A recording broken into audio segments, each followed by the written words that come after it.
Chers amis, bonjour, bienvenue, merci d'être avec nous. Une nouvelle émission sur ABC Talk et une très belle émission, j'en doute pas un instant, parce que vous vous souvenez sans doute du mois de juin. Nous avions reçu Jean Testanière avec un très beau livre que j'ai ici, Et si la vie n'était qu'un début, aux éditions XO. Et à l'issue, évidemment, on a eu des tas et des tas de réactions, de commentaires, de sollicitations de gens qui voulaient rencontrer Jean, justement. Alors je vais lui demander dans un instant, parce qu'il est sur le plateau, est-ce que je peux transmettre l'ensemble des messages ou est-ce qu'éventuellement on garde ça pour nous? En tout cas, on a eu un très très bon feeling, on a eu un très beau ressenti, un bel échange avec Jean Testanière. Et la première chose qu'il m'a dit, tu devrais recevoir Gérard Darmon. Alors autant vous dire que Gérard Darmon, j'avais très très envie de l'accueillir sur le plateau et sur ses canapés. Vous le connaissez, l'acteur, le comédien, l'homme de théâtre, le chanteur, l'épicurien aussi, cet homme qui aime la vie. Alors quels sont les points communs lorsqu'on réunit ces deux personnalités sur un plateau? Quelles sont également leurs différences, leur vision de la vie, de notre époque et de l'avenir? Jean Testanière, Gérard Darmon, qui aurait dit? On y est, c'est sur ABC Talk, à tout de suite.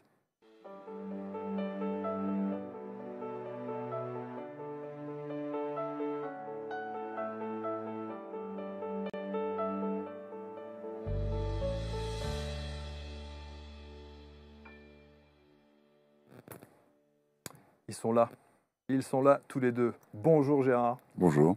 Merci d'être là. Salut mon Jean. Quel grand bonjour. Et merci d'avoir respecté ta parole, car je sais que tu es un homme de parole. Tu m'avais promis que Gérard Darmon serait là avec nous. Pincez-moi, je rêve. Vous êtes là tous les deux. Je suis ravi de vous accueillir sur ce plateau tous les deux et de passer une petite heure ensemble. Dites-moi si je me trompe, c'est la première fois que vous êtes réunis tous les deux sur un plateau, Gérard, ou pas? Je pense que oui. Oui. Vous n'avez jamais eu l'occasion de... Non, pas tellement, parce que quand je vais présenter un film ou une pièce, quel rapport? je peux parler de gens. Je parle très souvent de gens, hein, mais bon, sur le même plateau, non. Et on a discuté un petit peu hors antenne avec Gérard, et Gérard m'a dit, parce que je lui ai posé la question, pourquoi venir sur un plateau comme celui-ci, sur une chaîne, une web TV comme celle-ci? Tu sais ce qu'il m'a dit? Il m'a dit, tu sais, si Jean me demande, je viens. C'est beau. Très beau. T'es touché? Oui, très touché. Tu vas nous parler évidemment de Gérard de Jean, et c'est très intéressant de voir un petit peu, de confronter vos parcours, vos personnalités. Il y a deux ouvrages sur lesquels je me suis appuyé. On a déjà parlé évidemment du premier, Et si la vie n'était qu'un début, aux éditions XO, et puis il y a celui-là, Gérard Darmon, le dictionnaire de ma vie. C'est un super livre, ça, parce qu'on en sait un peu plus sur le Gérard Darmon dans l'intimité. Oui. Oui, c'est un livre d'humeur, c'est-à-dire que, encore une fois, si je devais le refaire, c'est un livre d'entretien où on égrène les lettres de l'alphabet, donc si je devais le refaire, peut-être je choisirais d'autres thèmes. Oui, tu dis d'ailleurs, hein, s'il fallait le refaire, je changerais des choses. Probablement, oui. Tu as changé d'avis sur certains Non, contenus? j'ai pas changé d'avis, mais c'était le mood du moment. Donc voilà. Et d'ailleurs, c'est ce qui donne la valeur, s'il en a une, à ce livre. En tout cas, c'est un très beau livre et il faut absolument vous le procurer si vous avez envie de connaître un petit peu la vie de Gérard. Et alors Jean, alors ton livre, je l'ai dit en intro, le nombre de sollicitations de gens qui m'ont demandé comment se fait-il, comment est-ce qu'on peut rentrer en contact. Je ne t'ai jamais posé la question, est-ce que tu le fais, tu consultes pour des gens? Jamais. J'évite. J'évite parce que si je vois une personne, je dois voir une deuxième et une troisième. Et ça, ce ne serait pas bien. Voilà, ça c'est la réponse à la question pour tout le monde, pour dire qu'effectivement, on ne peut pas... Bon, mais si on veut en savoir plus, il y a bien sûr le livre. Alors, on va retracer votre parcours et puis la manière dont vous vous êtes rencontrés, parce que ça, c'est super intéressant. Est-ce que, avant de rencontrer Jean, avant qu'il devienne ton ami, est-ce que tu avais cette ouverture à la spiritualité, au développement personnel, à ces choses-là? Oui, probablement, oui, tout à fait.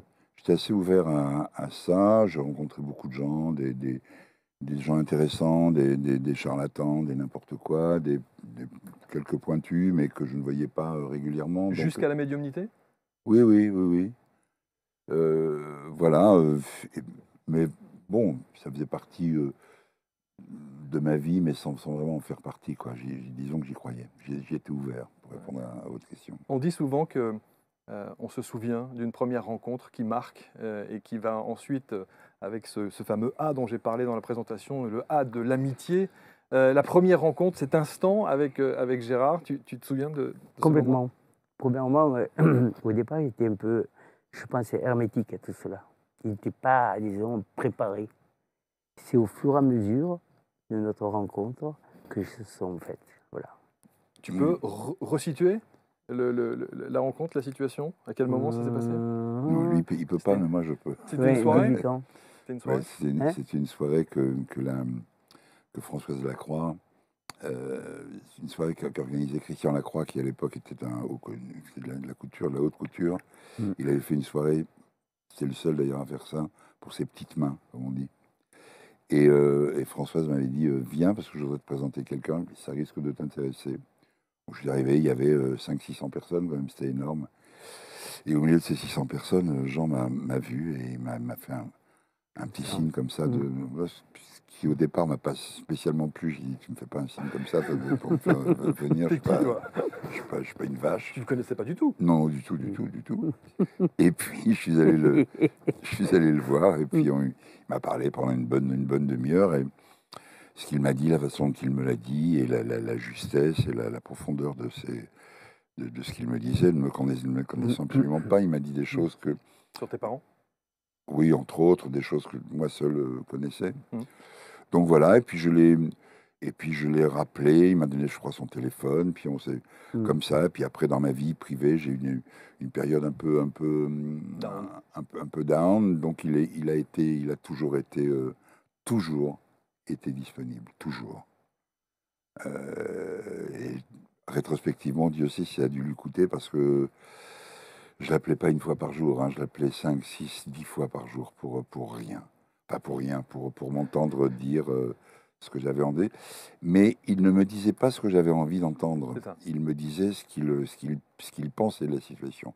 Et il m'a évité beaucoup d'écueils. Il m'a évité de faire pas mal de conneries, de faire l'acteur qui souffre, qui fait chier tout le monde en souffrant. Donc il m'a évité beaucoup de choses comme ça, voilà. Et puis les choses se sont affinées petit à petit. Puis on est devenu copains, puis très bons copains, et puis amis. Et puis l'amitié, c'est quand on peut faire des confidences à quelqu'un, quand on a confiance en quelqu'un. Et quand on peut être familier avec quelqu'un. Moi qui n'aime pas la familiarité, j'aime bien l'être avec mes amis, parce que J'ai commencé avec un tutoiement, c'est la familiarité. Oui, mais c'est le tutoiement du métier. Bon, voilà, on fait ça. Ce qui d'ailleurs me plaît pas plus que ça. D'accord, je reviens au vous. Non. Alors, donc... non. Il n'y a pas de problème. Il n'y a vraiment pas de problème. Il y a une très belle phrase. Tu dis depuis plus de 20 ans, j'ai la chance de fréquenter un ange. Oui. Un ange pourvu d'une carapace et de défauts. Merci Jean. Quels sont les défauts de Jean? Non, mais Jean, il a les défauts d'un homme. C'est un homme avant tout. Voilà, c'est un homme qui a quelque chose de particulier, un don particulier qui le dépasse totalement. Je pense que c'est pas... mais c'est un homme qui vibre, qui a ses contradictions, qui a ses petits travers, et puis ses grandes qualités, ses petits travers, comme chaque homme. Alors, est-ce que tu sais, Jean, que Gérard dit souvent que lorsque on passe un week-end avec toi ou que l'on t'accueille à la maison, il faut en général une bonne semaine pour s'en remettre parce que tu n'arrêtes jamais. Oui, c'est ce qu'il dit. Ce que beaucoup de personnes me disent. Donc, je vais souscrire peut-être un peu à tout cela. Mais c'est vrai que lorsque je suis avec une personne, je suis à 99%, voire 100% avec elle. Voilà. Je ne tracerai jamais les interdits. En général, il faut que je dise exactement ce qu'on me montre. C'est à prendre ou à laisser. Et je préviens d'abord. Est-ce que je peux tout dire? Et du coup, à l'époque, Gérard dit oui, tu peux tout me dire. Oui, mais il tremblait. Hein. Bien sûr, mais on tremble toujours. On tremble toujours. Mais, pardon, Jean. Excuse-moi, non, vas-y. Je t'en prie. Non, c'est toi. Bien lancé. Non, quand j'ai dit c'est parce que Jean, il est évidemment dans ce monde, mais il n'est pas toujours dans ce monde. Il est un peu, il est à côté, il est ailleurs, donc il est un peu ingérable. C'est normal.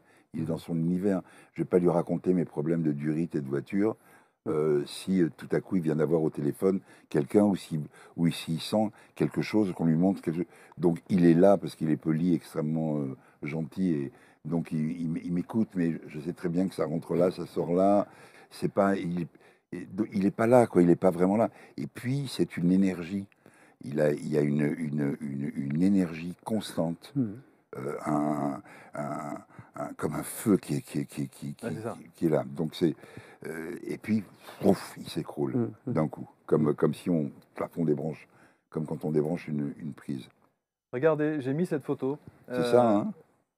Ah, c'est drôle, ça. J'ai mis une photo de tous les deux en rapport avec. En fait, c'était une illustration de la pièce de théâtre. Avec, oui, c'est drôle parce que c'est ce que j'allais dire. Exactement, avec la pièce de théâtre dont on parlera tout à l'heure. À gauche, Gérard. À droite, Jean et petit bonhomme. Vous devez avoir approximativement le même âge sur cette photo. Et quand j'ai mis ce petit montage photo, je me suis dit qui aurait cru.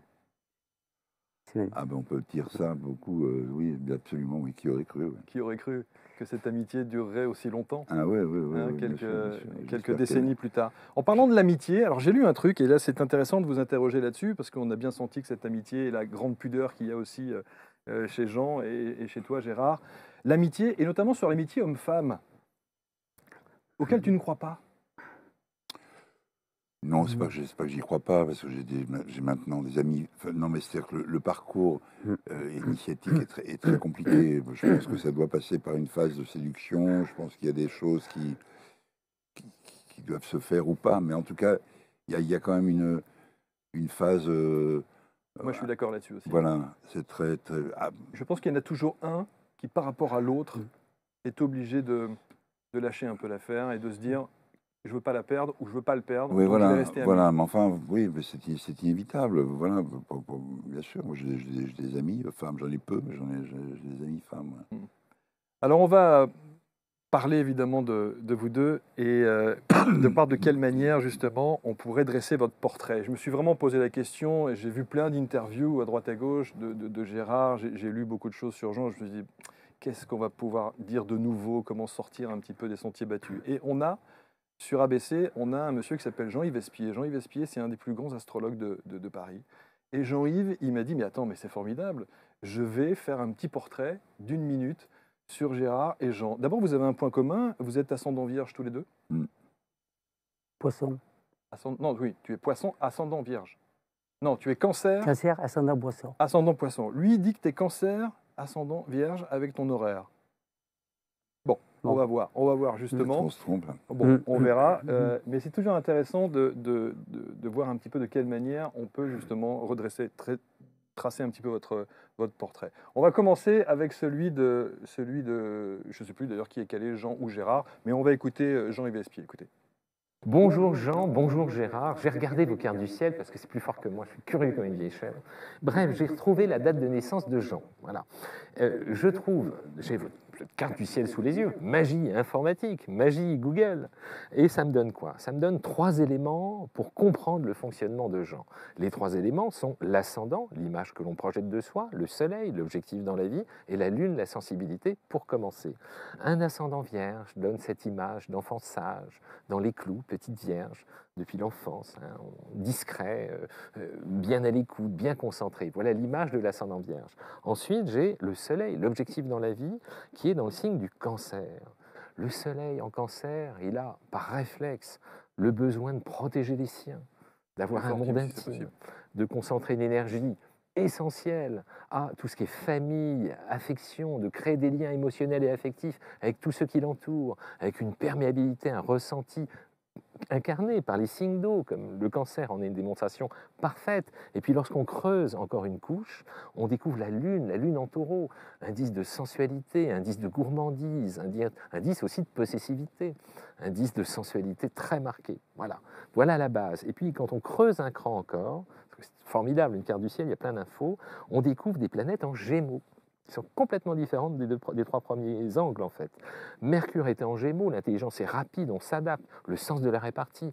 Ceux qui ont vu ce film ridicule avec Patrice Lecomte, de ce Gémeaux incarné par Jean Giraudoux, qui est capable de défendre une théorie et son contraire avec la même fluidité, la même aisance, voilà le talent de Mercure en Gémeaux. Et puis il y a Vénus, l'amour. Vénus en Gémeaux, conjoint Uranus, la liberté, l'autonomie, peut donner des coups de passion, hein, et puis des renouvellements. Hein. Parfois c'est un indice de quelqu'un qui aime la découverte, qui aime découvrir des horizons qui sortent des sentiers battus. Vénus, l'amour en Gémeaux, mobilité, conjoint Uranus, la nouveauté, l'originalité, qui ne fait pas comme les autres. Et puis enfin, Mars, l'action dans le signe de la Vierge. Mars en Vierge, chez vous, Jean, aime le travail bien fait. Il y a un côté perfectionniste, méticuleux, très exigeant, presque parfois maniaque sur des petits points de détail. Voilà, en quelques phrases, comment on peut câbler, situer, identifier un profil entre ses moyens et ses besoins. Voilà. Perfectionniste, maniaque sur certains points. C'est vrai ça? Oh, là, c'est alors. Je suis très, très maniaque. Surtout. Un détail, c'est un détail. Quelque chose qui vibre, c'est affreux pour moi. Il faut que j'amène la chose qui vibre à la remettre vraiment à sa place au cours d'eau. Voilà, on dira. Voilà, donc moi, c'est terrible, c'est terrible. Et cet enfant discret, sage, un peu introverti, c'est toi ça ou pas? Oui, mais turbulent. J'étais turbulent quand j'étais jeune aussi. Surtout la récré. Ça fait des conneries. Ah oui, mais je vais au billes, je vais au soldat. Et le fait de protéger les siens, le côté affectif, ça aussi, ça te ressemble beaucoup? Ah oui, oui, oui, c'est moi. Ça, c'est le côté cancer. Oui, et puis je suis vraiment au rendez-vous. Est-ce que l'astrologie, Gérard, c'est quelque chose qui vous parle ou pas? Ça me parle, mais je suis totalement parce ignorant. Il y a un journal qui vous tombe dessus et vous regardez votre signe machinalement. Bon, ça m'est arrivé, mais comme ça, par plaisir. Mais je sais qu'il y a des gens qui s'y intéressent d'une façon sérieuse, donc je me moque pas. Mais enfin, je peux me moquer de certains horoscopes qu'on lit dans une certaine presse. De temps en temps, ça fait sourire. On va voir ce que Jean-Yves Espier a à dire sur le profil de Gérard Darmon. Gérard, j'ai votre carte du ciel sous les yeux. Rien n'échappe à Internet. Qu'est-ce qu'elle donne, cette carte du ciel? On va repartir sur le même schéma de ce triptyque pour comprendre la structure d'une personnalité incarnée par l'ascendant, l'image que l'on donne, là, encore une fois, dans l'ascendant vierge, donc une image d'enfant réservé, d'enfant sage, sens de l'observation, qui ne se met pas spontanément en avant, qui est plus dans l'observation et l'écoute. J'ai un soleil, l'objectif, dans le signe du poisson, le 29 février. Les émotions marquées par du signe d'eau, par ce signe d'eau, fonctionnent à l'empathie, au feeling. L'intuition est extrêmement marquée. On sent ou on ne sent pas les gens. De façon très fine. Et le troisième étage, celui-ci, il est complètement inattendu. Vous êtes né, Gérard, avec une lune dans le signe du Scorpion. Oh, lune Scorpion, c'est une malédiction, j'en ai une aussi. Si on devait trouver une métaphore, on peut imaginer que la lune, dans ce signe d'inquiétude, fait que depuis l'enfance, les ressentis d'insécurité peuvent être perçus de façon plus aiguë. On sent, alors là, pour le coup, les choses et les gens avec une acuité, une réceptivité toute particulière. La métaphore que je pourrais utiliser, c'est, si on revient à l'âge des cavernes, il y a 1 ou 2 millions d'années, celui qui, à mon sens, gardait l'entrée de la grotte pour empêcher la nuit des prédateurs d'entrer, ça devait être des lunes en Scorpion. Dans tous les cas, la sensibilité est vive, les affections le sont aussi, spontanément, où on a une affinité naturelle avec ses interlocuteurs et on se synchronise avec une redoutable facilité, où on ne les sent pas et on ne veut plus jamais en entendre parler. C'est ça la lune Scorpion, les affinités instinctives. Donc j'ai beaucoup d'eau dans ce thème, beaucoup de feeling, beaucoup d'affect, beaucoup d'émotions, beaucoup de réceptivité, de sensibilité. Voilà. Après, quand je regarde vite fait les outils, ils sont au nombre de 3. Mercure, comment on communique, Vénus, comment on aime, Mars, comment on agit. Vénus était en bélier. Vénus en bélier, des coups de cœur, des coups de passion, des coups de foudre. Et pas toujours une facilité à exprimer son affection, parce que c'est une Vénus qui a besoin de conquête, c'est une Vénus qui aime bien dominer dans la relation, c'est une Vénus un peu offensive, en bélier, elle a des coups de cœur, des élans, elle aime au maxima, et puis après elle aime plus. Voilà, c'est comme ça tourne. Hein. C'est l'histoire du train de la vie de Jean d'Ormesson. On rentre dans votre vie, on en ressort. Des séquences, mais très très denses. Et puis j'ai Mercure. Mercure était en Verseau. J'aime beaucoup Mercure en Verseau pour son ouverture d'esprit. Ça, Mercure, le mental, l'intelligence Verseau, on ouvre le champ de conscience. C'est-à-dire qu'on accepte les hypothèses de raisonnement complètement différents du sien. C'est comme si un prisme de lumière vous permet de voir les choses sous des angles que les autres ne vont pas systématiquement, ne perçoivent pas systématiquement. Là aussi, ouverture d'esprit. Et enfin, j'ai Mars, la volonté d'action. Alors, il est particulier chez vous, Mars. Lorsque vous êtes né, il était en Lion. Et en Lion, il y a une métaphore, encore une fois, qui me vient à l'esprit, comme l'animal qui est dans la savane, qui passe ses journées à roupiller près du point d'eau. Pourquoi est-ce qu'il dort près du point d'eau? Il attend, en fin de journée, que les animaux viennent s'abreuver. Si c'est un suricate, un lapin local, notre Mars en Lion, il ne bouge pas une oreille. En revanche, si c'est une gazelle, à ce moment-là, il lève son museau, il regarde la gazelle, et sur 100 mètres, il court plus vite que tout ce qui existe. Il boulotte la gazelle, et retourne s'endormir 3 semaines. Mars en Lion, pour résumer, a une puissance d'action absolument phénoménale, mais lorsque l'effort en vaut la peine. Pour conclure, il y a dans ce thème beaucoup de sensibilité, beaucoup d'impulsion au niveau affectif. La lune en Scorpion peut avoir des attachements physiques d'une extraordinaire densité. Quand je vois ça dans un ciel, je sais que l'interlocuteur ou l'interlocutrice sait ce que veut dire l'expression avoir quelqu'un dans la peau. Quelqu'un dans la peau. Voilà. Donc très réceptif et sensible, avec ses têtes, une belle énergie lorsque ça en vaut la peine, et puis surtout être né sous une bonne étoile avec ce Jupiter, la chance absolument magnifique dans ce thème. Voilà. Ça parle ou pas? Ah oui, complètement. Oui. C'est vrai même la première fois que j'entends une chose aussi Précise. exacte. Oui, tout à fait. Oui, oui. Alors, beaucoup d'impulsion au niveau affectif, c'est-à-dire qu'on monte très très haut, et puis d'un seul coup, si on décide, On monte très c'est très stop. haut. Oui, enfin, Dans l'amour. Oui, il y a des gens à qui on a envie que de dire bonjour, boire un café, puis on les oublie. Il y en a d'autres à qui on a envie de parler un petit peu, puis d'autres à qui on a envie de faire un bout de chemin un peu plus conséquent. Donc voilà, c'est pas. Il parle du côté passionné, hein, c'est-à-dire que voilà, quand tu fais pas les choses à moitié. Hein, Non, on non, sent c'est bien. que c'est C'est bien, mais tout ce qu'il a dit là me sert dans mon métier. Tout ça, ça résume la façon de fonctionner d'un acteur. Vous voyez, c'est bien. Grosse tolérance, ouverture d'esprit, coup de cœur, aime dominer dans la relation. J'ai pas spécialement, ça m'a pas frappé. Et j'ai vu que tu acquiesçais aussi quand on faisait le profil, où tu disais oui, ça c'est lui, vrai. hein, ça c'est bien lui. Hein. C'est bien lui. J'aime beaucoup la réserve de Jean. Il est toujours comme ça, Parce en qu'il retrait. sait. Hein? Il sait. Et oui, il sait, absolument. Alors, il y a un truc aussi qui m'a marqué, c'est que, d'ailleurs même tes enfants en parlent souvent, ils disent que tu aimes jouer le Zorro au quotidien. Est-ce que tu as cette volonté, ce besoin nécessaire auprès de ceux que tu aimes de vouloir en permanence soit limite les coacher, limite les suivre attentivement? Oui, c'est-à-dire ce que j'ai en horreur, bon, voilà, c'est comme ça, c'est l'injustice ou l'abus de pouvoir, c'est-à-dire l'ascendant du fort sur le faible. Et ceux qui sont faibles avec les forts et forts avec les faibles, je déteste ça. Et je fais un métier très, très hiérarchique où la qualité des bons jours est inversement proportionnelle à votre succès. Donc il y a sur les plateaux beaucoup d'injustice parfois. Des gens qui parlent mal aux autres d'une façon un peu gratuite sous prétexte qu'ils sont des petits techniciens, petits acteurs. Ça pour moi c'est impardonnable. Voilà. Et dans la vie au quotidien, j'essaie de faire les mêmes, oui, de le vivre comme ça. Je n'aime pas l'injustice. Donc quand je peux intervenir, quand je peux remettre les choses d'aplomb, je le fais. Sur ton métier d'acteur, tu dis cette phrase, c'est un métier d'obéissance assumé par de grands désobéisseurs. Oui, bien sûr. Ouais. Je l'ai dit en première phrase de mon autre livre que j'ai écrit sur mon père. Comme Chateaubriand, j'ai beaucoup de mal avec ça, avec le... C'est peut-être pour ça que tu as aussi cette image du type qui passe souvent d'un état à l'autre, c'est-à-dire du côté coup de gueule que tu peux avoir comme ça en l'espace de quelques secondes. Non, je passe pas souvent d'un état à l'autre. Les gens sont surpris qu'on réponde à leurs questions.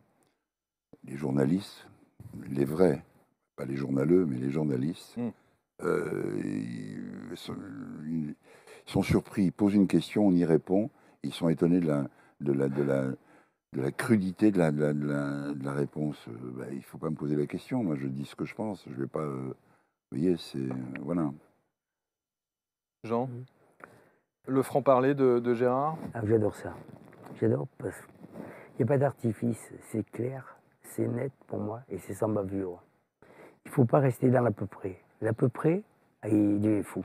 Il devient fou, il est immaîtrisable et je le comprends.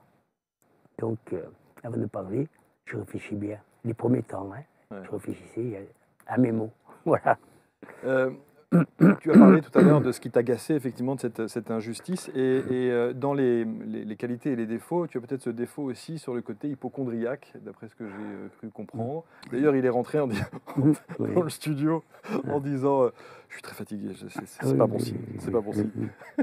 Tu es hypocondriaque. Oui, en ce moment, je suis une période comme ça un peu. Alors là, je dois dire que Jean est extraordinaire là-dessus. Jean, il a, au niveau de la santé, il a quelqu'un qui me rassure beaucoup, mais il ne me rassure pas pour me rassurer. Il me rassure parce que voilà, il me dit les choses et j'ai beau le contredire en disant mais moi je te dis que je crois que, je te jure, c'est pas ça. Il me fait non. Et quand je lui dis je vais aller passer un examen, il faut que je fasse prise de sang ou un IRM ou un truc, du poumon, de la tête, n'importe quoi, il me dit vas-y. Vas-y, moi je te dis qu'il n'y a rien et tu me le diras. Et j'y vais, je le rappelle, voilà, et je lui dis, bon, tu avais raison. Voilà, il me dit, mais j'étais pas sûr. Mais c'est ce que tu disais d'ailleurs en antenne, c'est que tu disais, il se trompe très rarement quand même dans tout ce qu'il dit. Oui. En tout cas, de tout ce qu'il t'a suggéré ou prédit en tout cas. Il y a des domaines comme ça, comme celui de la santé en particulier, et d'ailleurs c'est ce qui le passionne, je crois, le plus, parce qu'il a l'occasion comme ça de faire du bien. Et quand je parle d'ange, c'est de ça dont je parle. Parce que c'est une mission. J'ai l'impression qu'il a cette mission-là. Moi, j'en ai une autre. Mais lui, il a cette mission-là. C'est la transition entre ce qu'il entend, ce qu'on lui dit, le ciel, on va dire ça comme ça en termes génériques, et les humains que nous sommes, nous, qui sommes totalement bouchés à ce monde. Lui, il a les clés de ça. Donc c'est ça qui est formidable. Et c'est ça qui est angélique, qui nous relie au mystique dans ce qu'il dit. Lorsqu'il regarde quelqu'un qu'il ne connaît pas pour la première fois, qui lui dit en 3 mots ce qui ne va pas ou ce qui ne va pas aller, et que l'autre tombe par terre parce que c'est exactement le problème qu'il a depuis 8 ans et qu'il n'a jamais résolu. Voilà, et qui le résout en 2 minutes. Voilà, ça c'est une force, ça c'est colossal. Et moi, j'aime ce genre-là parce que après, les gens, vous savez, la qualité des questions qu'on peut lui poser, c'est aussi terrible parce que il peut pas répondre non plus à tout. Et si on surtout au niveau sentimental, c'est compliqué, on est très compliqué là-dessus. Donc, on lui demande des choses. En réalité, il n'en a pas grand-chose à faire de ce qu'on lui demande. C'est autre chose, sa mission, sa vraie mission, sa noble mission. Je pense que c'est au niveau de la santé, de la psychologie, de la pédagogie, de la psychologie c'est ça, faire du bien. C'est mon point de vue. En tout cas, il t'a fait du bien et il continue à te faire du bien bien sûr, à chaque fois et à te conseiller. Tu en parles d'ailleurs assez ouvertement, et notamment vis-à-vis de tes enfants.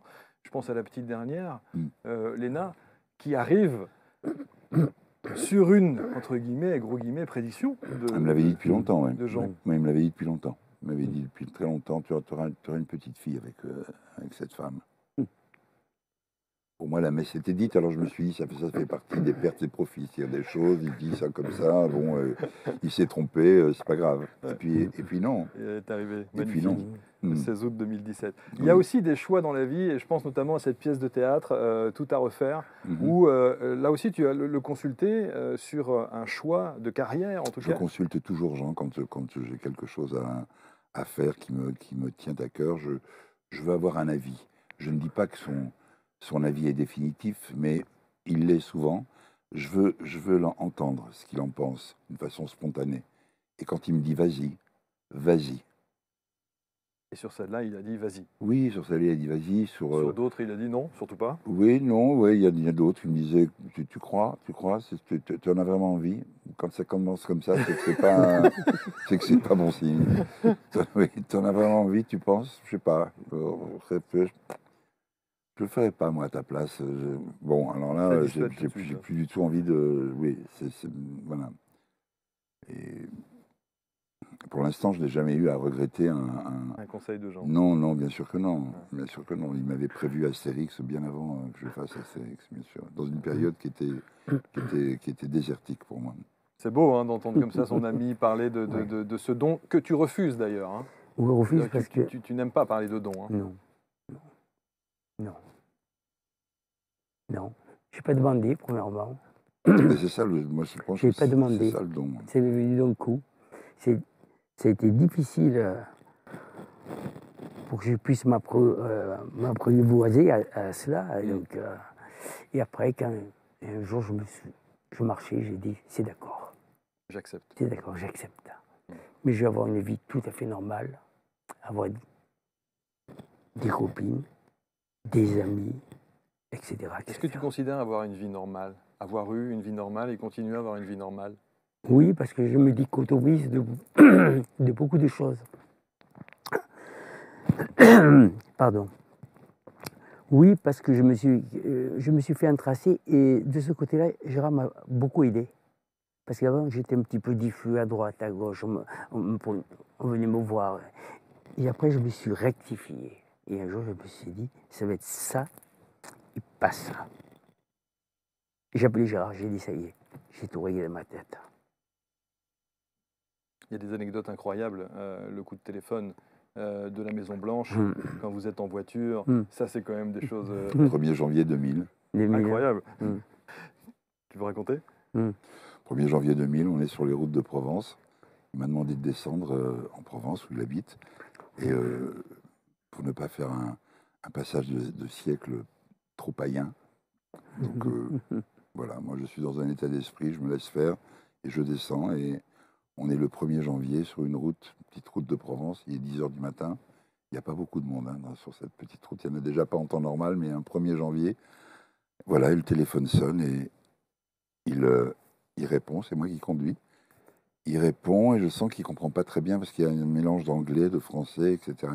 Bon, là, il raccroche et il me dit, tu sais qui vient d'appeler? Sinon, il me dit, c'est la Maison Blanche. Ah bon. Il me raconte l'histoire de son ami qui est allé avocat, qui est allé travailler, qui était dans le staff, dans l'équipe de Clinton, à l'époque de cette fameuse impeachment avec Monica Lewinsky, là, et où tous les gros cerveaux étaient autour de la table, et comme toujours, il n'en sort pas grand-chose, et il se demandait, et il y a une petite main qui s'est levée, il disait, moi je connais...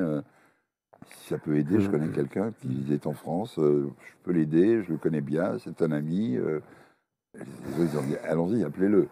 Ils l'ont appelé, ils lui ont exposé l'histoire, il n'avait pas besoin de l'exposer parce qu'il avait déjà trouvé, et il les a rassurés en disant exactement ce qui s'est passé, en disant que non seulement le président allait aller jusqu'au bout de son mandat, qu'il pouvait dormir sur ses deux oreilles, qu'il sortirait de la présidence encore plus populaire que quand il y est entré, et qu'il n'avait aucun souci à se faire, qu'il peut dormir sur ses deux oreilles. Il n'y aura pas d'impeachment, un mot qu'il ne comprenait pas, et moi non plus d'ailleurs. Donc voilà, donc il appelle pour le remercier. C'est classieux plutôt, c'est de la part de Clinton de le faire appeler pour remercier, et par la même occasion l'inviter dans son ranch. Où il ne veut pas aller. Où il ne veut pas aller. Non. Et c'est là où je l'aime, Jean. Quand voilà, c'est... Il ne profite pas. On va pas y aller. Ça ne sert à rien, il va me parler de politique, il me dit, je ne sais pas quoi lui dire, je vais me faire chier. Je n'y vais pas. Voilà, ça c'est formidable. Alors que tu étais prêt à y aller. Moi j'étais prêt à y aller, j'étais prêt à... Oui, comme je l'ai embarqué quand je suis allé à Vegas, Vegas, je chantais à Las Vegas, je l'ai embarqué avec moi, et je me suis dit, si tu vas là-bas, tu m'embarques, tu me mets dans ta poche, j'ai envie de voir Clinton, ou ça, voilà, etc. Donc... Et il a bien fait. Je trouve qu'il a très bien fait de ne pas le faire. Il a suivi son instinct et c'est très bien. J'ai essayé de voir quels étaient les points communs que vous pouviez avoir au-delà de cette amitié et j'en ai trouvé quelques-uns, vous allez me dire si je me trompe, dans cette analyse-là. Le premier point commun, vous parlez de vos familles et notamment de vos mamans respectives et le côté fusionnel que vous aviez avec vos mamans. C'était ton cas, Jean? C'est ça. Et tu dis d'ailleurs que tu es un enfant assez choyé, assez aimé par ta maman. Idem. Tout à fait. Avec un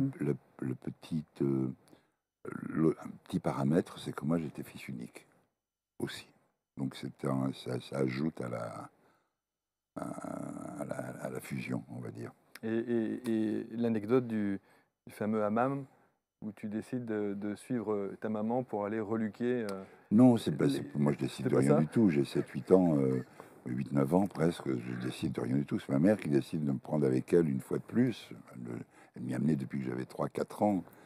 Et voilà, et là je découvre quand même les femmes, le corps des femmes, les jambes des femmes, les cuisses des femmes. Et, certaines, je me souviens de ma mère disant à ma tante, elles me font des réflexions en me disant, mais il est quand même grand, tu vas pas l'amener jusqu'à ses 20 ans et tout, considérant que son fils ne regardait pas.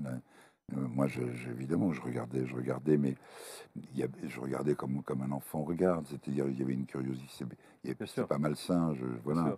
Et je découvrais ces femmes, ces seins, ces sexes, ces cuisses,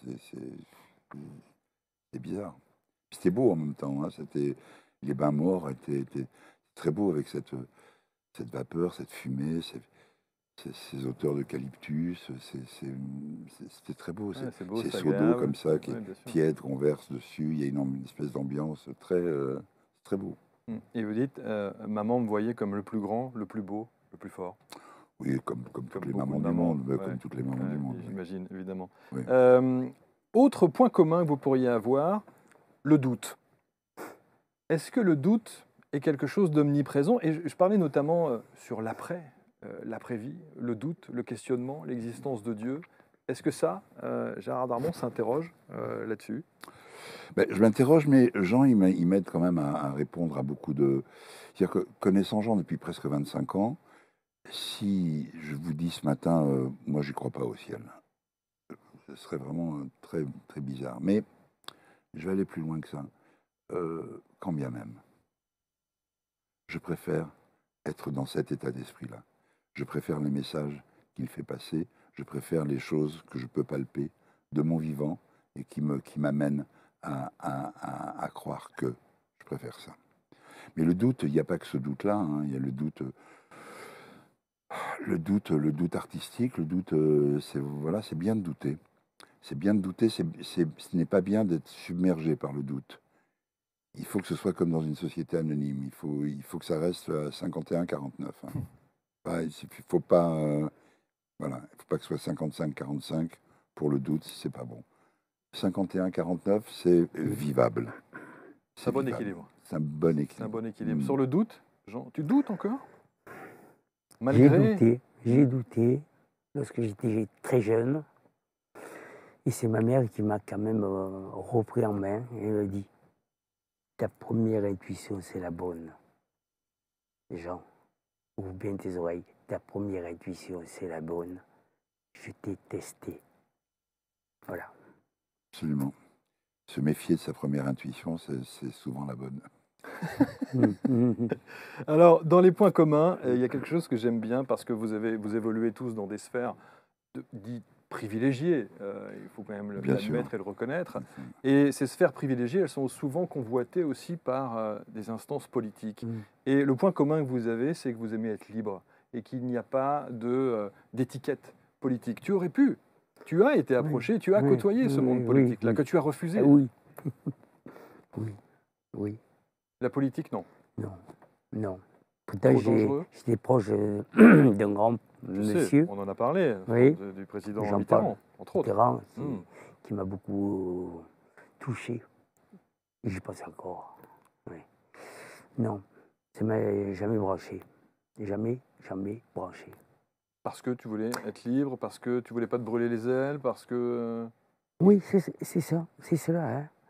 Mais je me dis, parce que je peux m'engager et me désengager en même temps. Tu es libre. Alors donc, je ne suis pas quelqu'un de fiable, on va dire, il va tantôt d'un côté, tantôt de l'autre. Donc, je me suis dichotomisé de tout, et j'en parle plus des politiques. Quand ils viennent me voir, c'est en fait, en général, les personnes sont sans phare, ils sont clairs, ils sont nets. Et quand ça commence, la politique, je dis, on met tout ça sur la table, de côté. Non. La politique, Gérard? La politique, oui, là, on est. Vous auriez pu? Oh, je ne sais pas si j'aurais pu. Moi, je pense que j'aurais été vous savez, avec le franc-parler qu'on m'accorde et tout ça, je pense que j'aurais fait beaucoup de dégâts, mais j'aurais été un homme de terrain et j'aurais essayé d'être efficace. Oui. Mais c'est un. Enfin bon, j'allais dire un tel panier de crabes. Le métier que je fais n'est pas mal non plus à ce niveau-là. Mais oui, pourquoi pas, oui. Mais leur façon d'être et de faire et d'agir m'a un peu éloigné, m'a un peu dégoûté de la politique. J'aime plus les hommes politiques, je ne crois plus beaucoup, comme beaucoup de Français, au discours politique. Je trouve qu'il manque un... Enfin, je sais pas, j'y suis... Mais la politique, c'est important, bien sûr, c'est important, c'est notre vie, c'est la vie dans la cité. Donc voilà. Plus quand on est acteur, les gens, ils supportent pas trop qu'on l'ouvre. Oui. Ils veulent juste qu'on fasse les clowns. Il y a quelques-uns qui pensent que c'est un métier de clown, donc ils pensent, voilà. Donc ils sont ignorants de bout en bout. Donc il faut juste fermer sa gueule et puis faire voilà. Mais dès qu'on émet une opinion, ils sont pas d'accord. C'est dommage. C'est dommage. Allez, un point commun encore, et ça, je trouve que c'est assez marquant chez tous les deux. C'est le rire, l'humour et le sourire. Et alors, quand on m'a dit, quand j'ai annoncé qu'on allait recevoir Gérard Darmon, on m'a dit, tu vas voir, Gérard, quand il a un franc-parler, quand il a envie de dire quelque chose, il le dit, et avant que tu lui décroches un sourire, c'est quelqu'un qui... Voilà. Pardonnez-moi, je ne sais pas qui a dit ça, mais je n'ai pas envie d'être son copain. Franchement... non, la preuve, c'est que quand on se retrouve sur les réseaux sociaux et qu'on regarde, évidemment, notamment le... Oui, non, mais voilà, et ça, c'est rien, franchement, c'est... Mais ma vie, les gens ils peuvent me le dire, c'est le rire, c'est de faire rire, c'est d'être dans des dispositions. Parce que le rire est un moteur extraordinaire, c'est une force fantastique, c'est une arme de destruction absolue, le rire. L'humour, ça détruit des vanités, des gens qui sont sûrs d'eux et qui ça détruit le mépris, ça détruit l'arrogance, ça détruit plein de choses, l'humour. Pas uniquement de se mettre un faux nez et de montrer son cul à la télé, ça n'a aucun... C'est pas ça le rire, ça me fait pas rire d'ailleurs ça. Donc, non, mais voilà, c'est pas... évidemment que le rire est important. Mais bon, tant pis pour ceux qui disent tout ça. La forme supérieure de l'esprit, la quintessence de l'intellect, c'est le rire. Ah bah voilà. C'est moi qui ai dit ça. Oui, absolument. Bah, vous voyez, c'est compliqué après de dire à ses enfants, attention, hein, il faut être sérieux dans la vie. Hein. Non, mais justement, c'est parce qu'on est comme ça qu'on peut être aussi tout à fait autrement. Alors moi, j'ai écouté une blague. Et à l'époque, on m'a dit, tiens, il faut que tu racontes ça. C'est une blague de Gérard Darmon. If Between. Et j'avais pas compris la blague. Est-ce que tu veux bien? Non, je ne vais pas la raconter. Non, je ne vais pas la raconter, mais je l'avais raconté il y a 15 ans. Oui. Chez Ardisson. Vous savez, ce sont des blagounettes à bide. Hein, ça, c'est padampam. Voilà, c'est ça. Des blagounettes à bide. Bon, vous rechercherez sur Internet le If Between. Mais moi, ça m'a fait... Au départ, je me dis... Je n'avais pas saisi le Quand vous avez saisi, ça Après, effectivement, ça a du sens, évidemment. Alors, l'humour, le rire, tu as en permanence le sourire, Jean. Je sais.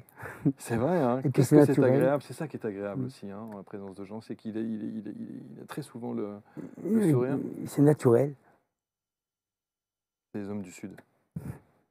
Sans doute. Sans doute. Oui. Alors, il y a une autre facette, moi, que j'aime beaucoup chez Gérard, chez Jean aussi. D'ailleurs, quand on regarde les photos, notamment chez Jean, on parle. Il y a souvent il y a de la musique, il y a évidemment tous ces instruments, enfin en tout cas ces accessoires et de déco d'époque, etc. La musique, c'est important. Et la musique chez Gérard Darmon, c'est hyper important aussi, au travers notamment de ces différents albums que j'ai écoutés attentivement. Je suis en train de les chercher parce que là, évidemment... Et vous voyez, pendant que vous cherchez, ouais. tous les appareils que vous voyez là, ouais. ça, ce sont des appareils, vous parliez de détails tout à l'heure, il les ouvre en deux, il les scrute, il les remet à flot. C'est un travail colossal pour faire... Ah, tu les restaures? Ah oui, mais bien sûr. J'adore ça. Ah, c'est pas que de la déco. Oui. Ah non, pas du tout. Ça fonctionne, ils marchent tous. Ah oui. Tous, Ah ouais, tous. Ah oui. J'ai démonté même le jukebox. Oui, c'est tout ça. Je sais. La montre, la télé, tout ça. Non, ça, c'est quand même... ça, c'est incroyable, je savais pas. Ah, je oui, pensais que oui, c'était oui. juste des accessoires de déco, comme ça, histoire de se retrouver dans les belles années, soi-disant, pas là, du tout. 70, 80, 60. Non, c'est vraiment ça marche très très bien. Ah. Ouais. Alors la musique, donc. La musique, Gérard. Moi, on va écouter, Tim va nous diffuser dans quelques instants. Si, juste un petit truc, moi j'adore. J'adore, parce que j'ai ce truc dans la tête, le fameux mambo, et puis on en écoutera une autre aussi, mais très brève. Pourquoi tu n'aimes pas? Parce que j'aime pas m'écouter comme ça, c'est tout simple. Voilà, je trouve ça, c'est comme ça, vous voyez, ça fait partie oui, bien sûr. de mes petits... C'est comme le cinéma, tu te regardes pas? Non, pas beaucoup, non. Quand Pas un film beaucoup, passe à la télé, tu regardes Non, pas? quand ce qui est fait est fait, voilà, après Voilà, je vais pas rester à... Voilà, ce qui est fait est fait. Non, mais ce qui est très, comment dirais-je, touchant, en tout cas marquant pour moi dans la musique, c'est que c'est parti de rien, c'est parti d'une idée de Sony à l'époque, qui voulait faire quelque chose avec moi. Moi, j'étais loin de savoir qu'un jour je ferais un album. J'en ai fait un, puis qui a bien marché, puis deux, qui a bien mieux marché, et trois, qui m'a amené sur scène.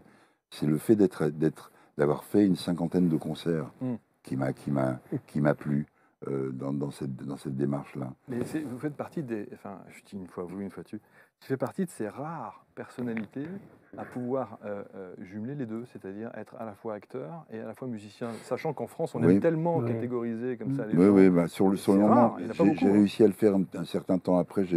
Ça fait presque 10 ans que je suis pas monté sur scène, donc mais en tout cas, il y a eu un avant et un après.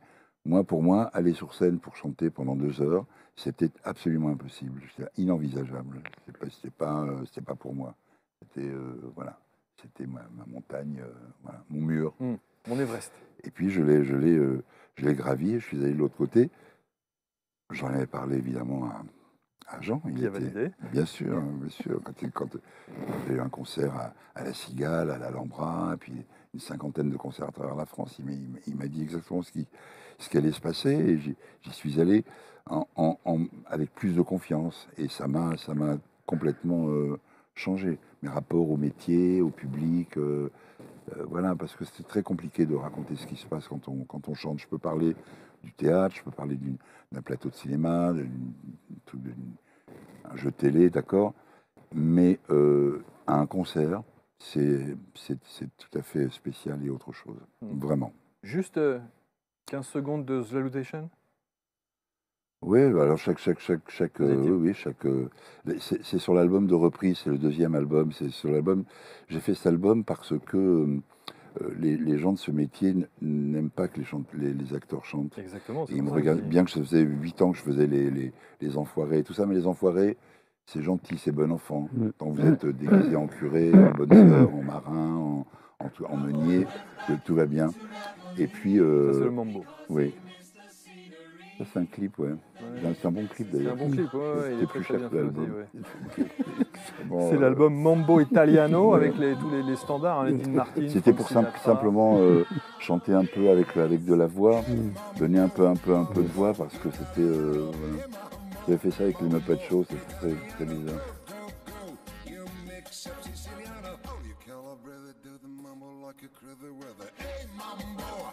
En tout cas, quand on a préparé l'émission, ça reste.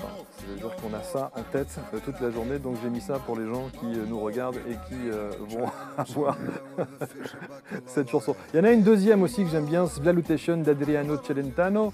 Et alors ça, j'aime bien parce que alors, cette chanson, je l'ai diffusée à l'époque où j'étais sur Nostalgie et j'ai pas arrêté de diffuser cette chanson. Et vous allez voir, moi je suis très étonné parce que le timbre de voix... Je l'ai envoyé à Celentano avant de la faire. Et elle dure. Il me fallait son accord et il voulait l'écouter avant de donner son accord définitif. Et elle est difficile à chanter cette chanson.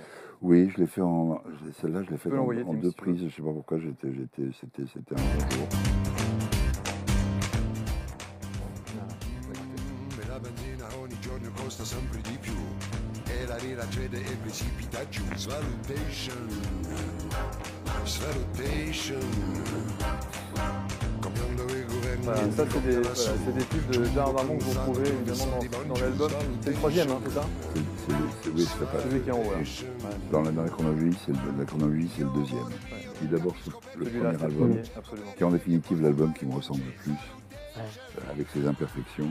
Le deuxième, pour leur montrer qu'on pouvait être chanteur et aussi avoir de la voix et chanter des choses Clairement. complètement différentes.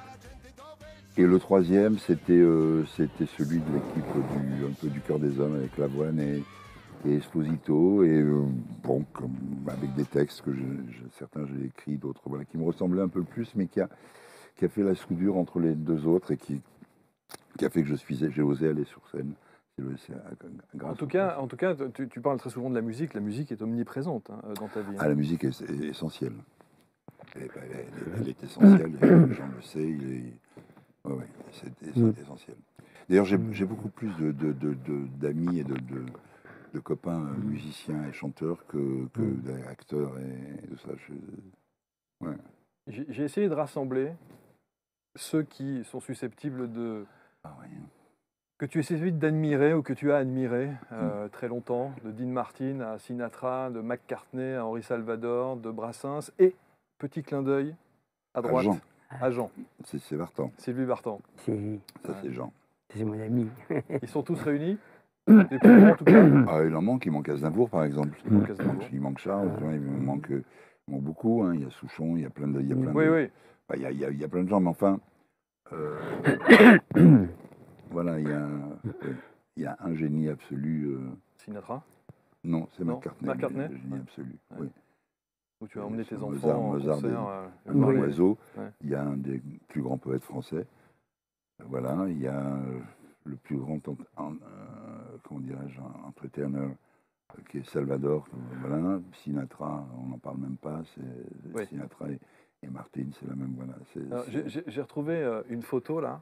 Oui, Frank Sinatra, Dean Martin, Sammy Davis Jr., Oh Peter là là. le Lawford Rat Pack, ça. et Joey Bishop.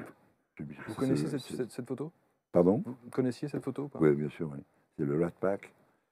C'est le Rat Pack et c'est peut-être le premier Ocean Eleven. Bien sûr, oui. On est dans quel univers musical là? C'est l'univers des crooners. Là, c'est le big band, c'est le... Oui, mais tout croon, ça veut dire chuchoter. C'est pas... Donc, voilà. Ce qui n'est pas tout à fait le cas de Sinatra. Hein. Ils envoient Dean Martin aussi. Dean Martin, c'est comme ça que j'ai fait le Mambo Italiano. C'est parce que quand j'ai changé de maison de disque, le directeur artistique de l'époque m'a dit: tu devrais écouter le Mambo Italiano. Après une heure de conversation, et dans ma tête, je me suis dit: il n'a rien compris à ce que je veux faire. Donc il me propose le Mambo Italiano. J'étais aux antipodes de ça. Et comme je suis un peu curieux, en rentrant à la maison, j'ai écouté. Oui.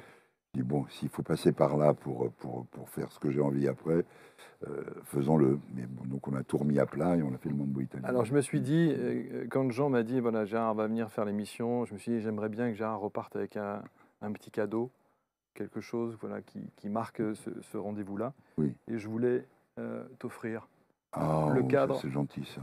avec cette fameuse photo. Ah, merci Voilà. infiniment. Alors quand tu m'as Elle aura sa dit place oui, dans mon bureau que tu connais. Ouais, je oui. connais cette photo, je me suis dit, aïe, aïe, aïe, il doit Oui. l'avoir. Non, sur son j'en ai bureau. d'autres, j'ai plein de... Bien sûr, j'imagine. Mais voilà, je voulais cette petite attention pour te Merci remercier infiniment. d'être Merci infiniment, ça d'être me touche venu beaucoup. sur le plateau. Merci. Alors effectivement, voilà, c'est un univers, cet univers musical, moi je trouve ça fabuleux. Juste un mot sur Sinatra. Sinatra que tu as rencontré, ça Oui. tu l'expliques, tu le racontes aussi, que tu as rencontré dans l'intimité autour d'une table en mangeant un morceau, que tu as vu sur scène, que tu as vu aussi lors une décoration à Paris, À c'était l'Hôtel avec de Ville. le À président l'Hôtel de Ville, Chirac, oui, je avec, crois. voilà. J'étais là. Quand on idéalise quelqu'un comme ça, qu'on a une idole véritablement comme Sinatra et qu'on passe un moment à manger un morceau avec lui, c'est quand même fascinant. On rajeunit terriblement, c'est-à-dire que j'avais l'impression d'être un môme de 14 ans, quoi. Et j'étais très impressionné, d'autant qu'il me l'a présenté vraiment personnellement. Donc j'ai eu ces yeux bleus, les All Blue Eyes, qui ont regardé Ava Gardner, qui ont regardé toutes les plus belles femmes du monde. C'est toute l'histoire de l'Amérique qui était là, toute cette l'Amérique qu'on a aimée des années 50, 60, 70. Tout ça en un regard, on balbutie, on n'a rien à dire de très intéressant. Mais il a dû sentir un émoi comme ça, et il m'a pris sous son aile, il m'a touché l'épaule, il m'a demandé ce que je voulais boire, il m'a offert une petite cigarette, je fumais à l'époque une petite Camel sans filtre, Un petit whisky. et on a parlé comme ça, il a eu envie de... Voilà, puis je ne sais pas, peut-être la tessiture de la voix, Clairement. il était très sensible à ça, donc je ne sais pas, il a eu envie de parler, on a parlé. Ça fait partie des personnalités que tu as rencontrées ou pas? Certaines. Le président, je l'ai croisé, j'en ai connu d'autres, bien aussi d'ailleurs. Sinatra, tu l'as rencontré ou pas? Non. Est-ce qu'il y a des gens qui sont partis que tu aurais aimé rencontrer? Oui, certains. Tu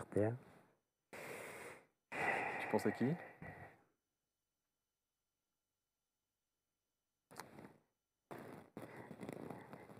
J'en ai tellement connu, mais certains, surtout, j'ai pu, certaines, Edith Piaf. Voilà. Edith Piaf, elle m'a beaucoup marqué. Parce que très jeune, ma mère m'avait acheté, donc on avait les vinyles, le 33 tours, que j'ai toujours. Ouais. J'ai même exposé chez moi. Et je me disais, j'aimerais tellement la rencontrer, maman. Ouais, ça fait J'ai pas eu le temps. Ouais, ça fait partie de Voilà, ces grands, dommage. les grandes Ça, c'est secondes. mes regrets. Ouais, C'est mes regrets. évidemment. Je voudrais qu'on termine cette émission. Juste un petit mot. Ah oui, parce que vous êtes des épicuriens tous les deux. Hein. On sent bien que la bonne bouffe et ces choses-là, ça c'est Ouais, des trucs on aime ça, que oui. vous aimez. J'ai retrouvé parce que en lisant, je me suis dit qu'est-ce que c'est la daffina? Ah, voilà, la C'est ça la daffina. Hein. C'est un plat inexplicable, la daffina. C'est un plat qui prend 24 heures Ouais, c'est ça, ouais. à faire. On en parle pendant 3 jours avant. C'est un plat inexplicable. C'est un plat d'amour, un plat de famille, un plat de tradition, un plat de... Oui, Le couscous, ça. Et, ça c'est la daffina. ouais, et les fameux les macrous. Macron. C'est les gâteaux. Ça, c'est les gâteaux Ouais. incontournables. Ouais. Je voudrais qu'on termine. Je vais vous donner juste quelques expressions françaises. Parce que je voudrais bien avoir votre avis là-dessus, sur ce que ça évoque chez vous, de quelle manière ça vibre, et ce que vous en pensez. Lorsqu'on vous dit ça, mes plus belles années, est-ce que vous faites partie de ces gens qui ont la chance de pouvoir se dire j'ai vécu les plus belles années, les 70, les 80, dont tout le monde nous rabâche les oreilles en disant qu'est-ce que c'était bien ces 2 décennies-là? Jean? Belles années où j'en ai eu, hein, notamment il y a une trentaine d'années où j'ai fait de très belles rencontres. Est-ce que ces années 70, 80, c'était les plus belles? Je pense, oui. Je pense, oui. Pour moi. Moi, elles étaient belles, il y a eu des choses formidables, mais je ne veux pas aller dans cette nostalgie-là. Sinon, je m'engouffre et Oui, je sais que tu n'es pas très je me réveille nostalgique. plus. Non. Non, il y a des... Voilà, il y a les années, elles sont aussi... Il y a peut-être celles aussi qui sont à venir, qui vont être belles, je n'en sais rien. Mais les 10 années qui viennent de s'écouler, elles sont malgré tout, elles ont été belles aussi. Quand on dit ça... La nostalgie, c'est comme dit l'autre, c'est quand on regrette quelque chose et on ne sait pas quoi. On y pense. On pense à quelque chose et on ne sait pas quoi. Donc on est nostalgique. On est là, c'est une espèce de fumée comme ça qui reste. On est nostalgique, oui. Mais moi, j'aime pas en tout cas, j'aime pas ceux qui disent c'était mieux avant. Je me méfie de cela. C'était mieux avant, parce que ça ne bouge plus, donc ils sont accrochés à leur rocher, c'est terminé, ils se cristallisent et ça devient des fossiles. C'était mieux avant. Donc tout ce qui vient là en ce moment, ça passe, ils n'imprègnent plus rien, c'est terminé, ils sont hors sol. Quoi. Moi, j'aime pas ça, moi je suis dedans, j'essaie d'être dedans le plus possible et d'être... il y a des choses extraordinaires qui se passent actuellement, il y a des choses absolument horribles qui n'existaient pas. Mais il y avait d'autres choses horribles à l'époque aussi. Bon, et voilà. Mais non, mes plus belles années. Ok. Ah oui, moi. Et puis on n'a qu'une vie, non? Ça, c'est une expression qu'on entend aussi. Oui, oui. Que j'emploie pas, moi. C'est pas mon vocabulaire, ça. Non, donc, c'est pas du non genre, parce que j'ai l'impression d'avoir 1000 vies, moi, avec le métier que je fais. Donc, voilà. C'est vrai, c'est une chance. Voilà. Jean? Moi, j'ai l'impression qu'on a plusieurs vies. Ben voilà. Donc, il y en a en attente. Ce que je n'ai pas demandé, justement, parce qu'on parle de vie, sur le titre du livre de Jean, et si la vie n'était qu'un début. Vous êtes d'accord avec ça? Je suis d'accord. Ça tu y crois? Pardon? Et tu y crois? Bien sûr, j'y crois. J'ai passé mon temps à vous dire que j'y croyais. Quand Jean parle, c'est difficile d'expliquer le mystère comme il essaie de le faire à travers ce très beau livre qui nous met face à notre foi. Alors c'est raconté, des anecdotes, il y a des histoires, des tranches choses de vie vécues qui sont très troublantes, et qui ont été vécues par Jean et racontées par lui. Et si la vie n'était qu'un début, c'est aux éditions XO. Et ce titre, il m'a été donné. Canalisé. Oui, mais par un ami que nous avons en commun, c'est fraternel, c'est Jean-François, qui un jour m'a dit « Tu cherches un titre ?» Je dis « Oui ». Je vais questionner tout mon entourage. Il m'a dit « Et si la vie n'était que le début ?» J'ai acté. C'était fait. Autre expression, quand on veut, on peut. Alors s'il y a bien une expression qui, pendant toute ma vie, en tout cas, jusqu'à aujourd'hui, m'a saoulé, moi aussi. C'est cette expression-là. Quand on veut, on peut. Oui, moi aussi, mais hélas, c'est vrai. Hélas, c'est vrai. Et j'étais assez d'accord avec l'astrologue lorsqu'il parlait de cette métaphore du lion, non pas pour me prendre pour un lion, je m'en fous, mais avec cette métaphore du lion qui attend que il laisse passer un peu les lapins, les blaireaux, les machins, tout ça. Et quand il y a une gazelle ou un truc comme ça, là, il y va, il se défonce, mais comme personne ne peut se défoncer. Voilà. Et il revient à son truc et il se réassoupit. Moi, c'est un peu ça. C'est-à-dire que Jean me dit toujours, mais qu'est-ce que tu travailles? Putain, on peut pas dire que tu sois feignant et tout. Moi, je pense que je suis le roi des feignants. Ah ouais. Et j'adore, voilà. Mais c'est vrai que quand je travaille. Je le fais à fond, au bout, à 1000%, et après, je m'écroule. Voilà. Donc, ça m'a plu, cette anecdote. Donc, quand on veut, on peut. Hein. Quand on veut, on peut, oui. Évidemment qu'il doit y avoir des contre-exemples. Vous voyez, voilà, et surtout en particulier pour les gens qui ont des maladies là, et qui veulent absolument guérir. Ils ont vouloir. Parfois, on ne peut pas. Bon. Mais oui, vous savez, cette fameuse chose, quand on veut joindre, quelle que soit la personne importante au monde que l'on veut joindre, il suffit de 5 coups de fil. En 5 coups de téléphone, vous l'avez, y compris le pape, y compris le président des États-Unis, y compris Poutine, y compris n'importe quel 5 coups de fil. Je peux vous faire la démonstration, mais c'est pas beaucoup. Encore faut-il, voilà. Mais quand on veut, on peut, oui. Moi, je l'ai vécu souvent, ça. Quand on veut, on peut. Et c'est ce que vous inculquez à vos enfants?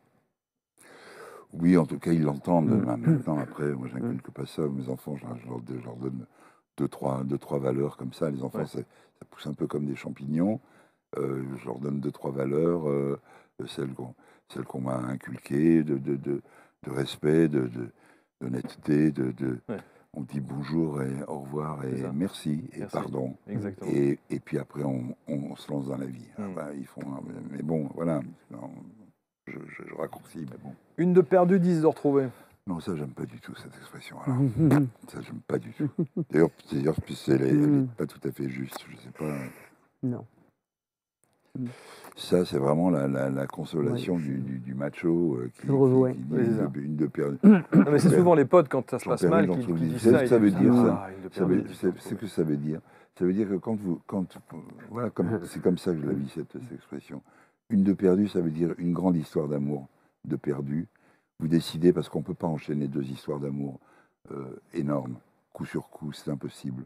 Donc une de perdue, et on décide d'être un peu frivole, et d'être un peu léger, d'être un peu volage, et donc on va en connaître 10, une dizaine au minimum. Voilà, une de perdue, 10 de retrouvée. Ok. Mais c'est toujours celle qu'on a perdue, à laquelle Oui. on pense, ouais, Exact. jusqu'à la suivante. Avoir 20 ans en 2022. Est-ce que vous auriez aimé avoir 20 ans en 2022 tous les deux?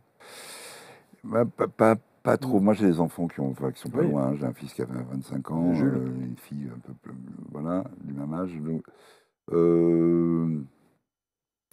c'est terrible parce que, bon, moi, je pense immédiatement aux rapports humains et aux sentiments et à l'amour. C'est compliqué, hein. Il faut qu'ils prennent beaucoup de précautions. Il faut qu'il y a une. À l'époque, on disait une salade, un ciné, et c'était réglé. Ouais. Mais là, Aujourd'hui, ils ont c'est plus accès compliqué. maintenant hein. à, Ouais, bien sûr. à ces Aujourd'hui, il y a sites, un SMS, un machin. et ouais, voilà. à ces sites comme ça, de pornographie, qui leur déforme totalement le fait de courtiser, le fait Ouais, de. la séduction. Ouais, la séduction, voilà, c'est une espèce de consommation de fast love. Ouais, c'est ça. C'est le love Kleenex.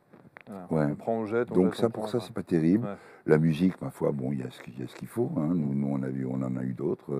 Voilà. Est-ce que c'est plus difficile d'être un acteur aujourd'hui que ça ne l'était avant? Peut-être, je ne peux pas vous dire. Je pense qu'il y en a peut-être beaucoup plus. Qu'il y en a beaucoup qui s'intitulent acteurs parce qu'ils ont fait une demi-pub et qu'on les a vus une fois et demie dans une interview. Non, mais c'est vrai aussi, ça. Bon, et parce que aussi, il y a des gens qui pensent, qui leur font croire que c'est pas difficile, tu lèves, tu n'as qu'à mentir, tu mens comme ça, tu es un acteur, tu fais semblant d'eux. Les pauvres, ils sont loin du compte, ils s'en rendent compte, la vie redresse ça au bout de 4, 5, 6 ans, 10 ans, parfois 10 ans c'est beaucoup. Ils passent à côté d'un truc, ils passent à côté de leur vie à cause de ça, à cause de crétins qui leur disent des choses, voilà. Pardon, hein, j'ai dit crétin. Non, mais c'est très Je ne bien. peux pas donner raison à ceux qui pensent que je suis une grande gueule. 20 ans en 2022, tu aurais aimé avoir 20 ans, Jean? Je pense pas. Non? Non. Tu te sens bien dans Je ton suis bien époque? dans ma vie. Parce que j'ai connu des tas de passages qui ont été marquants dans ma vie. Certains qui ont été un petit peu terribles, mais j'ai sublimé tout ça, j'ai dépassé cela. Et là, moi, je me dis que s'il fallait faire un retour en arrière, ben, je ferais la même vie. J'aimerais, je souhaiterais avoir la même vie.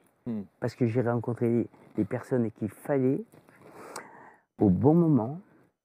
Et j'ai aimé des personnes, dont une, et j'aimerais pas en voir d'autres, voilà. Donc, et en fait, c'est que du bonheur pour moi. Parce qu'au travers des périodes très difficiles, je trouve toujours, il y a toujours un éclair, un soleil, un rayon de soleil, pardon. Ça m'égaye. Donc. Et alors c'est fou parce que justement l'expression d'après c'était après la pluie le beau temps.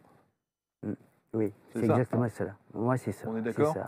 Ça, on est d'accord. Et notre expression commune à Jean et à moi, on termine souvent nos conversations, nos longues conversations au téléphone, ou nos longues discussions par « la vie est belle ». La vie est belle. Voilà. C'est ce que Jean m'a dit quand on oui, s'est vu la première fois. Ou la vie sera belle, ou la vie est belle. Ouais, bien sûr. absolument. Vous savez, oui, c'est ça.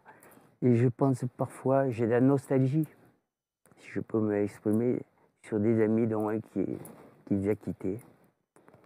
qui était notre ami commun, c'était Michel Delpech. C'est drôle, même, je suis toujours. Et la première fois que tu es venu sur ce plateau, tu as ressenti aussi, hein, Michel, Oui, sur le complètement. plateau. Hein. Et là encore, je sens. Ouais. J'ai vu à peu près à côté de Gérard. En tout cas, c'est voilà. Si vous voulez parcourir encore un petit peu plus en détail la vie et l'œuvre de Gérard Darmon, de Jean Testanière, il y a bien sûr ses ouvrages, il y a la musique. On aurait pu raconter des dizaines et des dizaines d'autres choses. Je voulais vraiment, voilà, on a survolé hein, quelques temps forts de vos vies et de la manière dont vous vivez aujourd'hui, vous accueillez la vie aujourd'hui avec ses difficultés, avec ses joies aussi, avec ses bonheurs. Et restons justement sur le côté positif des choses. Merci infiniment Gérard d'être venu quelques instants avec ces jolies chaussettes rouges que tout le monde a remarquées. Merci et... d'avoir reçu. Il n'y a pas une interview où je ne parle pas de mes chaussettes. C'est vrai ouais. C'est fait exprès sans doute, non? Le choix des couleurs, non? Bah, j'en mets régulièrement. Oui, Donc aujourd'hui, c'est tombé sur le rouge. C'est très bien. Jean, infiniment merci d'avoir permis à toute l'équipe d'accueillir Gérard dans ce studio. Puis d'avoir un ami qui est un frère. Oui, c'est ce que tu dis. Hein, c'est mon frère de mon ami de 20 ans et c'est mon ami d'une vie, tu dis. Hein, mon ami ami d'une vie, comme Jean-François, Joseph. Donc je suis fidèle, moi, aux amitiés. Oui, c'est important vrai. ça. Ouais. Elles sont rares, ces amitiés? Et, attention, l'amitié, c'est un bloc compact, sans cloison, étanche. Voilà. Je vais garder cette phrase aussi. Merci à tous. N'hésitez pas à commenter, évidemment. Merci, Jean. Merci infiniment. Commentez cette émission si vous le souhaitez, bien sûr. Partagez-la. Et j'étais ravi d'accueillir Gérard. J'étais ravi d'accueillir Jean, Jeff et tous ceux, Julie, tous ceux et celles, team qui a réalisé cette émission. Bien sûr, Thierry qui était là aussi ce matin. Et on aura sans doute l'occasion de reparler, bien sûr, de cette émission et de toutes les autres qui arrivent sur cette chaîne. Merci de votre soutien, de votre fidélité, de vos partages. À bientôt. Salut.